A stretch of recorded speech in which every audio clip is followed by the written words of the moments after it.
This is my Physics 2211 Lab 2, Motion of Falling Objects. The introduction. The purpose of this lab is to observe the motion of an object that is dropped from rest and falls somewhat slowly straight down. We're going to be observing a paper ball drop from rest and record its position at different times. So, some of the fundamental physical principle used would be the momentum principle of Newton's second law, which is net force equals the change in momentum over time. We're also going to be using the momentum principle to derive the velocity update formula, which is final velocity equals initial velocity plus net force over mass times the change in time. And then we're going to be using the average velocity formula to derive the position update formula, which is going to be final position equals initial position plus average velocity times change in time. So the important information to know is that the system of this lab would be the paper ball, the surrounding would be everything else, and with the force of gravity on Earth, mg, and drag force is the negative proportionality constant times the absolute value of velocity squared times velocity hat, and net force in this lab would be the force of gravity plus the drag force. So the initial condition of this lab would be the height which the ball is dropped at, which is 1.5 meters, and the mass of the paper ball, which is 0.005 kilograms. And you can see the initial position. The only thing that's changed is the positive y direction, which is 1.5 meters above ground, and the change in time is 1.13 seconds. So here's the experiment and preview of the result. So to start, we have the ball at initial position, which is 1.5 meters above ground, and it's going to fall towards the ground, which is at 0 meters. And on the left, we have the blue calibrating stick, which I set to 1.5 meters. And as the ball is dropped, you can see the position at each time interval.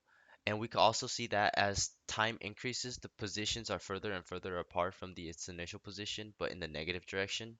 This idea is further supported by the graph on the right, which shows that as time increases, the magnitude of change in position increases as well.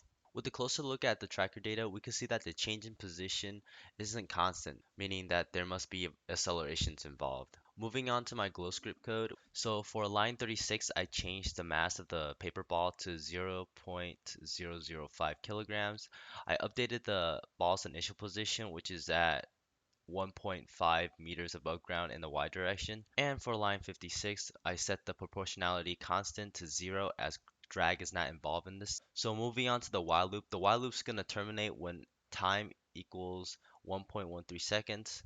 And for the net force, in this case, it will be just the force of gravity. I've also went ahead and updated lines 74 and 76 with the velocity update formula and the position update formula.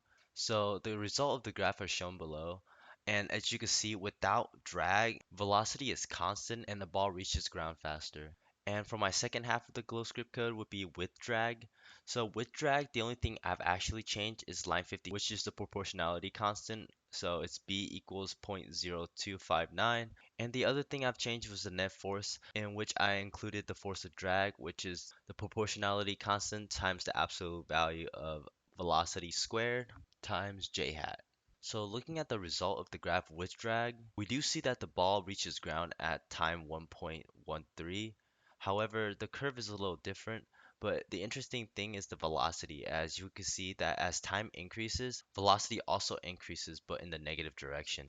So here we have the comparison of data from Excel. I have the tracker data on the left and the glow script data on the right. This also includes no drag and with drag. And as you can see, there's some deviation in data, but the data for GlowScript with drag and tracker data is very, very similar with some deviation to the curve. So for the GlowScript data without drag, we see that the ball reaches ground a lot faster than the ball with drag as no air resistance is involved. Possible error. So possible error can occur from external forces or bad camera angle. There also could be measuring errors made from the tracker app.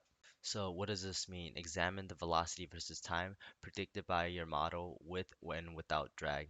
Which model, if any, predicts terminal velocity? So we see that the model with drag force predicts the terminal velocity. As we see, its velocity begins to taper out and stay constant as it shows that it reaches max speed. But what if, imagine that the object was initially thrown downward, would the terminal velocity in this case be the same or different from the case where the same object was initially dropped at rest?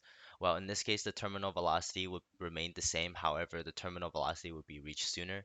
We can tell this by going into GlowScript and changing the initial velocity into -1, and by comparing the two data, we could see that whether it's thrown or not thrown, the terminal velocity is the same. However, when it's thrown, the terminal velocity is reached sooner.